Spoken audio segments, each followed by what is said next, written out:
xalçaların 3 metrənin 5 metrəyə xalçaların hamısını endirmə qoyuram.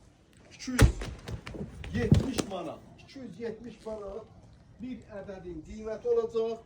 İpək və bambuk xalçalardır. Ədədi 270 manat değerli izleyiciler. Kim istəyirsə buyursun gəlsin, ünvandan alsın və yaxud da siparişini versin.